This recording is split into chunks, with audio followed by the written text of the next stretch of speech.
Assalamu alaikum mwarimu, kefe hali? Mwarimu, bibaye ngombwa kugira ndagufatira akavideo ka doro kasinuku. Mwarimu, twebwe ni mudukurikirane. Mwarimu reba nukuri. Uyu dore kasi sinzi kumuzi kandi uramuzi. Jewe nageze aha. Ndahafunze yinga ryose yinga nari kwijije cyo kuwa kane aha muri office. Byarase yuko noja ku mu boss ku mukastoma kandi bagumiza bashaka ariko byarase ko no musiga ngaha. Mwarimu, aha hari abantu benshi, aba Filipine, abagande, abacha muri iyi office, aba Tanzania, aba Kenya, abandi bose barabakurikirana, barabita. Ariko twebwe office iwacu ngaho mu Burundi, umuntu ni mumwitaho kandi mubona yaje kwinziriza igihugu cyacu gitera imbere cy'u Burundi. Kandi twongera duteze imiryango imbere, n'imirimo y'Imana twiteze imbere. Kuko amafaranga ya Arabia Saudia tuyarose igihugu cyacu kiratera imbere. Dutanze isikanwa mu rusenge, umurimo w'Imana uratera imbere. Dutanze ikigira cyo, umurimo w'Imana uratera imbere. Natwebwe ivyo tuba twarabuze tukabironka niba twari mu nzu dupanze tukaba mu nzu yiwacu. Rero ko twavuga n'ukuri niba tuje no muri Saudi mukaturungika nimukurikirana ubuzima bwacu. Ndakwinginze mwarimu cyukuri pe. Nimubwira mudiri arihiri uyu mwana w'umukobwa itikataye mu mugongo ntiyicara. Je nageze ngaha no kugira atangure kuvuga ngira ngo nikubera naciye ndamuja ko ntakamukanda nkamusengera nkamusengera niba hari hutwa kujya nkamuhereza agacayi nkagaganyura naho nyina akajya nkekemwe ndiko ndafata ku ngufu uno munsi ntiharosijwe aya masaha tuvugana saa 9 ntiharosijwe ryo kumbarira ibyiwiwe yagiye mu nzu y'umwarabo yahaboneye n'ibyago n'amakuba byinshi no mubarabo hari inzu tugenda ngo tugasanga zikorera iki zikorana n'abadayimoni nizo dusanga ari abakristo byukuri rero dorokasi inzu yagiyemwe ntabwo yamworoheye ndabinginze ndondera ingene yotaha mu Burundi abavyeyi biwe yegera abavyeyi biwe bamushira mu masengesho bamusengera bishobotse no kumuvuza bamuvuza ariko ngaha muri iyo office nta muntu numwe bavuga ururimi rumwe sofe jewe Imana yoba yateye iteka nkaba naharengutse ngira ngo nabaye nkuko Imana yanzanye ngaha kuko urazi yuko nari nakubwiye aho ndikora ari byiza nabona yuko ataraho kuhava ariko kubera Imana ngira ngo yashatse ndenguke kuri dorokasi itegereza urebe uyu mwana w'umukobwa agira apfire ngaha muri office.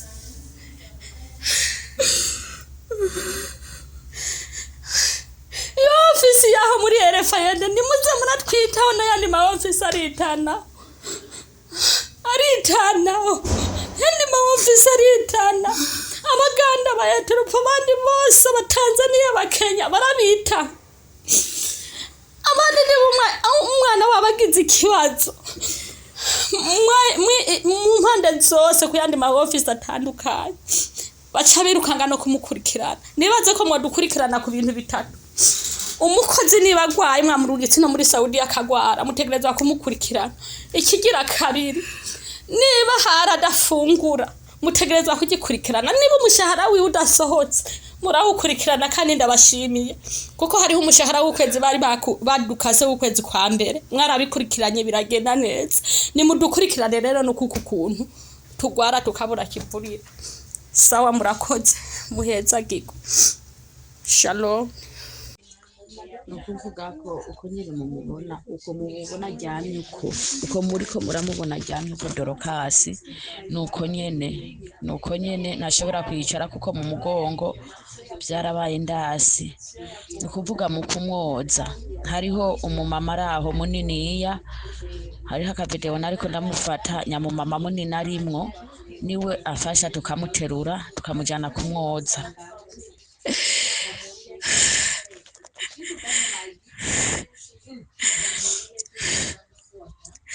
Uno munsi mwijoro niho twajyanye aca azana guhinda umuriro murabona ko gatando ko kangana jewe burya ntago binyorohera kuba noryama ukwanje oya ncangira ubwoba ko njyamye kwanje uba ariko arahema gute no munsi rero twaryamye ndamukoze ko mwijoro yari afise umuriro mwinshi, yareka ahinda umuriro mwinshi, ukuvuga nta ngwara yo kwa muganga mumubona agwaye, naho ibyo binini mumubona imbere ziwe, naho ndiko ndabimuha by'ukuri ni nko guta umwanya, nta ngwara yo kwa muganga agwaye. Kwa muganga bararebye ingwara barayibura, bararebye ingwara barayibura.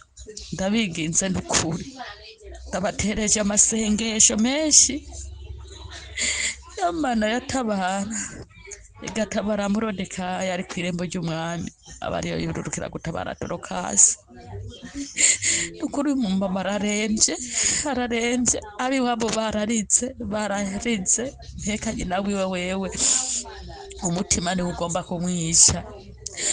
Nanje uyu mumama aranteye agahinda by'ukuri, ntawo nzi, je twahuriye muri iyi ofisi menga sinzi n'ikintu cyari kindahuye iyo narindi ku mubosi, kuko n'ukuri jewe ahantu narindi navuga ko ntegereza kuhava nama ntaha, kandi uko biri kose n'ubu bagumiza baza kundaba ngo subireyo, ariko rero nkaca ndeba gusubirayo siguye umwene data ngaha muri ofisi, nkabona n'ikibazo. Ubu nukuvuga Mana aragiye no ku kazi, ariko ndareba ko musiga mwaba abantu badasangiye ururimi, nta numwe basangiye ururimi ahari, nkumva ndagereye kure. N'ukuri ndabinginze, umuntu wese usenga, umuntu uri kurasenga, uzaho umuntu wese asenga, mumuterereza amasengesho Dorokasi. Uyu mumama turebe ko Imana yoca inzira basa agataha akaza kwegera abiwabo bakamushyira mu masengesho, kuko niyo bari mu Burundi hazoba hiyaguye. Mu Burundi urazi ko bakunda amasengesho, aha no kuvuga ngo ndiko ndasenga, ni gusenga shweyi buke buke. Namwe murabizi ibyaha muri iki gihugu, ariko uko bigenda kose kubw'amasengesho senga byatumye avuga, byatumye aramuka. Ndabinginze rero mumusengere, ndabinginze mumusengere kandi mumuterereza amasengesho. Yaba yarageze mu Burundi ari kuzokira kuko bo musengera, ariko hamwe yoguma ngaha muri iyo ofisi, hamwe yigaryohera ari ngaha, sibona yuko n'iminsi 3 ko yozohera kiri ngaha. N'ukuri araremvye biteye ubwoba, mwebwe mubibona ngaho niko mutamuri imbere ngo mumurabe, muri imbere ziwe. Ngire ndababwire ko ntimworonka n'uburyo munywa amazi kubera agahinda. Uyu munsi tuvugana indwi 2 zirarumanye, uyu murundi kazi agorowe muri Saudi Arabia nuwo mubonye abantu bariko baratabariza. Indwi 2 twe ngaha ziraheze dushize amakuru iwe hanze, yitwa Ndayizeye Dorokasi. Twamwerekanye ariko ava amaraso mu mazuru, amerewe nabi cyane gose. Aya makuru ntawovuga yuko atayabonye, n'ababijejwe bose twarabonye yuko, kandi twaramenye ko babibonye. Igitangaje ni inyifato iri kirakurikira nyuma yo gutabaza k'uyu murundi kazi. Reka mbanze ndamubereke n'uyu aha ariko nderekana ibibazo afise hano, ariko ararira.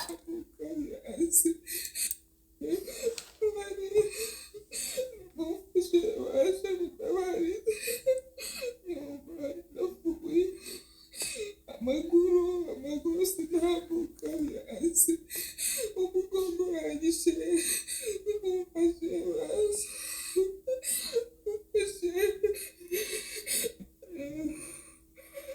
This one is very sick. It's not doing well at all. Please help us. Hano twanyegeje ariko ava amaraso mu mazuru. Yitwa Ndayizeye Dorokasi. Dusaba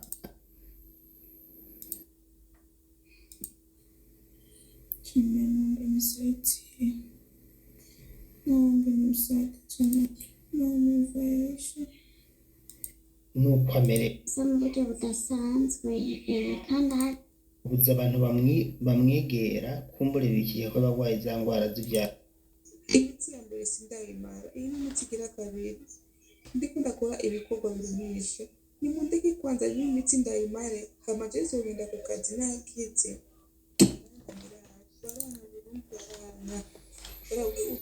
Utagiye ku kazi. Hano vyari bikigendeka rero, niho twerekana ibibazo vyiwe n'ingorane afise, tugerageza kubisangiza ababijejwe kugira ngo bamufashe. No kuvuga ko indwi 2 ziraheze ofisi yamusafirishije niyi mubona yitwa nibari ari fayeje. Reka ndayibereke. Ofisi yamusafirishije niyi yitwa El Fayed yo mu Buterere. Nta na hamwe batabonye inkuru, nta na hamwe nta numwe atazi ko agwaye. Reka ndabasangize umwirondoro wiwe mu majambo magufi mwumve uko avuga umwirondoro wiwe. Nce mbandanya. Amazina yanje nitwa Ndayizeye Dorcas. Nkaba mvuka mu Kinama.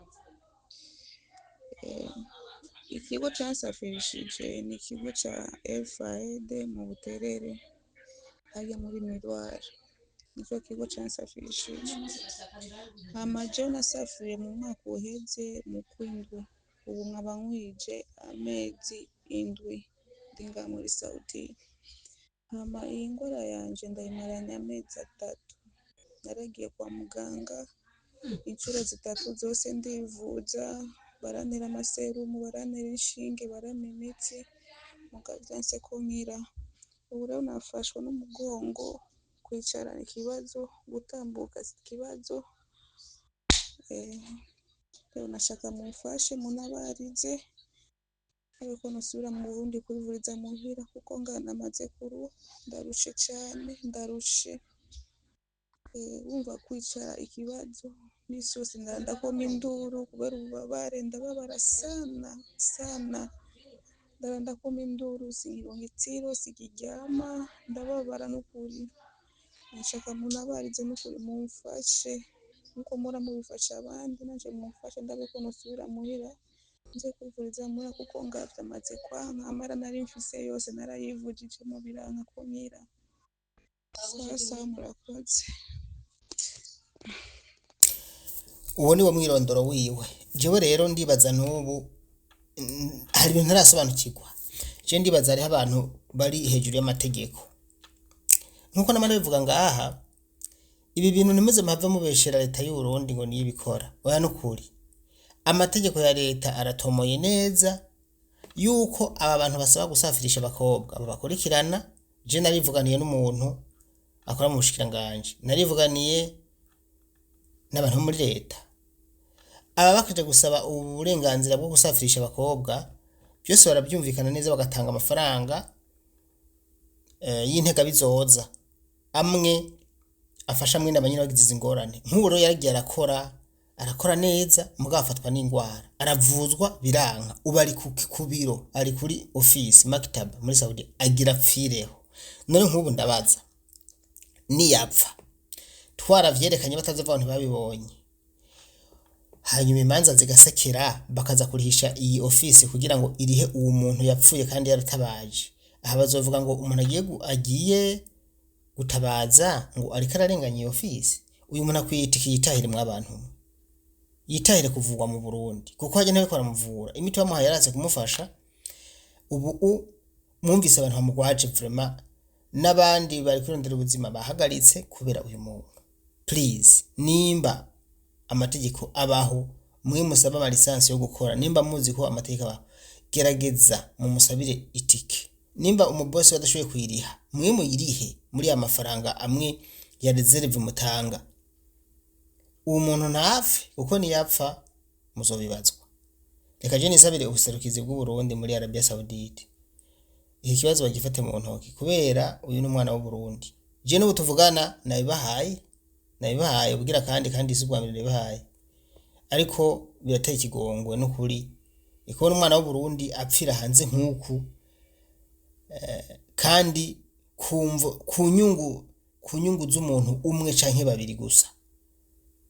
Kandi leta ibi ntavyizi kuko ibizi iyo ofisi yoyugara kuko umuntu nk'uyu aragwaye, biraboneka twaratabaje ariko ava amaraso murabibona, mugaca bararama vraiment. Nukuri turasabye ubuserukizi bw'u Burundi basi bufata ikibazo mu ntoke. Reka twumvirize rero uwundi Murundi kazi hano nawe ari mu bamugwaje mwumva ukuntu abivuga. Kwanza ngira ni wa wundi nyene. Shalom shalom, ndabaramukije abo dusangiye gurupe yo muri Erefayede, abuzukuru n'abuzukuruza bo muri Erefayede. Amahoro y'Imana bane namwe kuri umwe wese aho aherereye mu cubahiro ciwe ndamuramukije. Amahoro y'Imana bane namwe ku bamizirima. Assalamu alaikum, kefe hali. Bibaye ngombwa kugira ngo ndabarungikire iyi video y'uyu mudamu n'iyi foto y'uyu mudamu, ndabasaba kuri kira muntu uwo ari we wese azi asenga kandi kubamenye Imana, bamenye Yesu Kristo ko ari umwami n'umukiza wacu, ndabasaba ko two kwifatanya by'ukuri tugasengera uyu mwene data kuko araremvye kabisa, araremvye, aragwaye, yagize ikibazo aza gukora mu nzu y'umwarabo. Urazi nka abantu bakorera mu nzu z'abarabu zitandukanye, hariho inzu kabisa ugenda gukoreramo ugasanga ni inzu z'abakristo bamenye Imana kabisa. Kandi abamizirima si kuvuga ngo ni bose, ni nkuko mu Burundi no mu Burundi abantu atari bose beza, hariho babi n'abeza, hariho abagendera mu mangetengete y'umwijima wa satani n'abagendera mu muco w'Imana, muri mwe mu yera y'Imana. Ukuvugaga rero mwene data yagiye gukorera ahantu ahura n'umutamakazi atameze neza, akoresha mangetengete, yamukoreye ibintu biteye ubwoba. Agiye kumukorera ibintu biteye ubwoba, uyu mukobwa acahura n'iki kibazo cyo kurwara, ava amaraso mu mazuru, aha mu mugongo ntiyicara, mu kuguru agenda ahiniza, ntiyavuga, ntiyagirene. Ariko Imana imajije kwihesha icubahiro, ngira ngo ni nk'Imana yavuze ati nindamurengukeko. Majije kumurenguka ko sanga afise icyo kibazo, by'ukuri narakoresheje uko nshoboye ndamusengera, nitaye yuko nanje aho Imana yankweye hagiye haba hanini cyane, n'ubu kuba nkiri muzima ndi mu minsi y'inyongera. Ndamusengera, Imana yarumvise gutaka no gutakamba kwanje. Namusengeye imisi atari make, kari imisi 6 ndiko ndamusengera. Umunsi ugira 7 isaha 9 Imana yihesha icubahiro acatangura kuvuga. Ukuvuga kugira ndamushire n'amazi mu kanwa canke agacayi mu kanwa, narinda kugaganyura. Imana ikihesha icubahiro, nkumva yuko amazi canke icayi gikorekeye mu nda. Maze gutora kenge acarambarira ingene vyamugendeye, acarambarira ko afunze amezi 3 aha muri ofisi, nta kintu byo kurarya, kandi yarivujije amafaranga yari afise ku mufuka aramuherana, kuko urazi yuko mwaya makampuni twagiye turazamwo ibi bya bizinesi, ugwaye urivuza nta muntu akuvuza, amafaranga aguheranye nuko nyene. Noneho rero yivujije, bamugira ibipimo bidasanzwe, barabuze ingwara nimwe agwaye. Yamara aja kuri ofisi, aryama ku gatanda agumaho. By'ukuri bashishikaye ngo abavyeyi biwe baragiye muri Erefayede kugira ngo bamusabire itike asubire basi mu Burundi. Muri Erefayede bamubwiye ngo nibamurihiye abavyeyi biwe bamurihira itike y'indege kugira asubire mu Burundi. By'ukuri twebwe tuji bino abaji no mu gihugu cya Arabia Saudia ntibazi no ngo bokwirihira itike canke bagize ikibazo ngo basubire inyuma, ariko birihiye itike. Rero numva menga nta birebire no bivugaho. Ico ndabasavye amasengesho ku bamizirima, bamusengere, ku ba Kristo bamusengere, hama Imana ica inzira itike riboneke asubire mu Burundi. Kuko amaje gutora kenge ndiko ndamubaza none ndagusengera amasengesho yo kuvuga usubire ku kazi canke, arambarira ati wapi, yumva nta mugongo afise wo gusubira ku kazi, kandi by'ukuri nta kazi yoshobora. Yarabaye tabani, yararemvye, araremba. Aha muri iyi ofisi yarimwo nta numwe basangiye ururimi. Hariho abafilipina, abasiriyoni, aba Etiyopi, eka nyene batandukanye. abantu batandukanye, ariko ndakubwiye ko haramwe basangiye ururimi, ni kuvuga n'abarundi bari muri iyo ofisi ni bakeya ntago ari benshi, ni bakeya ntago ari benshi. Rero kugira agire urumva ko ari ingorane, jewe rero nukuri ndabasavye amasengesho mu musengere, hanyuma Imana ica inzira bamurihire basi asubire mu Burundi. Vyukuri araremvye hamwe n'iringa ryohera gihumeka umwuka bazima, nibaze yuko azobara amasengesho yahatandukanye natereje, namwebwe ndabatereje amasengesho, dufatane mu nda abarundi bari muri iki gihugu, nimufatane mu nda mukundane, umwe niba agwaye uwundi amenye yuko agwaye. Jewe iciyumviro nari mfise, niba muri RFID batomurihira, ariko ndiyumvira none kabasha twokoteza basi udufaranga kugira asubire mu Burundi, twokora iki? Nongera saba abanyakubahwa bajejwe igisata cya RFID vy'ukuri bitange urushi, bakubite inzu ibipfusi, kuko ndazi banki ya mudiri nta gikenye ku buryo bobura itike borihira uyu mukobwa agasubira mu Burundi amahoro, kuko hamwe yogira ikibazo vyoshika kuko urupfu ntirusezerana agapfa. Je ndabona ko rwose imbere y'Imana amaraso y'uyu mudamu azobazwa kw'aba bantu batariko bitaho kumuronderera itike. Ayandi ma ofisi yose yo ku ruhande, umuntu agize ikibazo baramwitaho, tuvuge nk'abasiriyoni n'abandi n'abafilipina n'abagande n'abatanzania n'abakenya n'abandi bandi, tuvuge umuntu agwaye akagira ikibazo baramwitaho bakamukurikirana, babona ko bitari bikunde ko biherera ngaha muri Saudia baca bamurihira itike agasubira inyuma. Je narabonye umugande yahasanze uyu mudamu, je n'amaso yanje abiri ndamwibonera n'awagwaye mu minsi 3 bari bamurondereye itike asubiye iwabo i Bugande. Jewe rero simbona uyu mukobwa Dorokasi ingene yobandanya agwariye ngaha. Ese bishitse tugatandukana, ko mbona bagumize badutwara, bishitse tugatandukana, azoca abaho gute? Azojya gute? Ubu ngubu anywa agace aruko ndakamutekeye, ubu ngubu arya utwo kurya aruko ngagamye ndatumuhaye. Vy'ukuri dusenga Imana, abajeje igisata cya RFID bikubitanga gashi barebe ko borihira uyu mukobwa, uyu mudamu itike atahe, kuko n'umumama w'abana 3.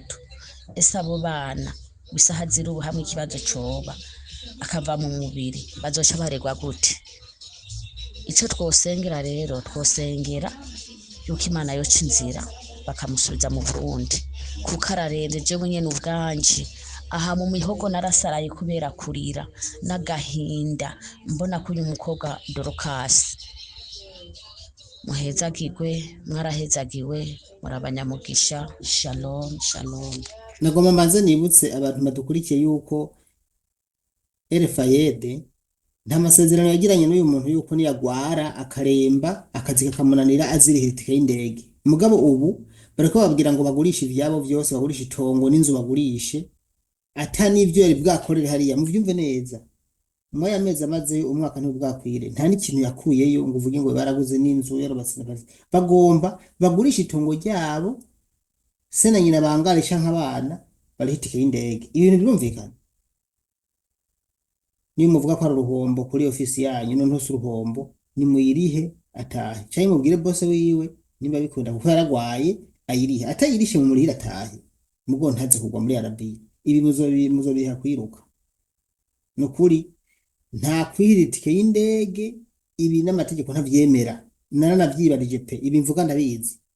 Agwaye atasa akazi, hariho abasara akavuga ngo jingo manitahire akazi kamunanira akomeye, burya aririhira pe. Twama twanashigikiye ko bokwirihira, kuko umuntu agwaye ntuvure amaraso aca mu mazuru no mu kanwa, none yopfa nk'ubu ntimubona ko mwamurenganije kweri. Gira ikigongwe basi. Mbe iyi ofisi ifise ububasha bungana gute? Irasumbya ububasha leta y'u Burundi ku buryo ihunyanga amategeko. Abashobora gushikira RFID murayitubariza yuko bisumbya yoba iri hejuru y'amategeko, ku buryo umwana w'u Burundi agenda muri Arabia akagwayo kandi bagiye kumucisha amafaranga, bahenze leta ko bagiye kumufasha, inyungu leta yokungutse ntikiyungutse kuko iyo akoze akagumayo amafaranga akorereza mu gihugu akagira akamaro igihugu. Mugabo apfuye hahomba nyirawe. Iyi RFID none iri hejuru y'amategeko. Twarabibonye mu ofisi amwe agenda akora nk'uko ugasanga umuntu bamufata nk'iyarara gushika naho yitaba Imana. Erega nimwe mutuma abantu baza baravuga ibintu.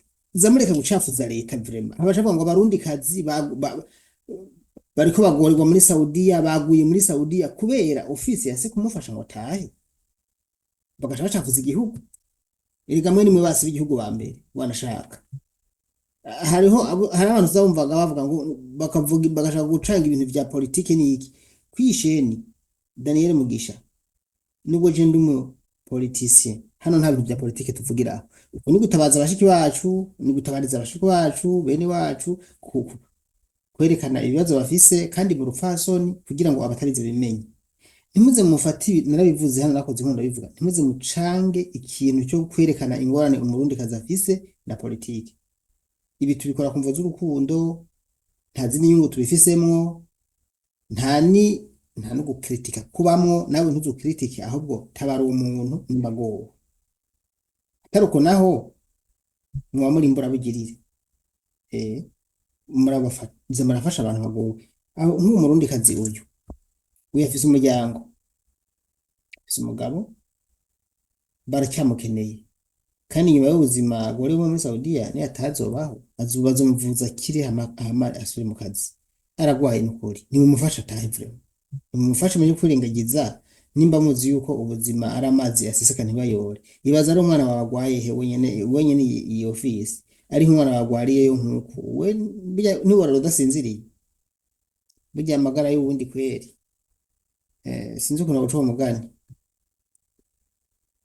Reka nshimire abantu mugiye kugira icyo mukoze kugira ngo uyu umushiki wacu atahe nawe kuko nukuri ararushe vraiment kandi cyane. Jewe twavuganye tumaze kuvugana kenshi nararavye ndababara cyane ndayizeye Dorcas amaze iminsi amerewe nabi kandi araremvye mumufashe atahe ataruko naho amategeko akore basi babahane canke izo office yatasho zimaze bazugare biba ari vyiza. Murakoze nizere yuko mugiye kubikora nkuko nabandi mubibakorera. Hari uwitwa Cynthia mukanyeje kuri indege twatabarije ngaho misi heze ngo bareka ncira inkuru yiwe umuryango we watanze wondi yo gushima bashimira babafashije harimo umuyobozi w'ikigo yagize ingufu zidasanzwe umudeje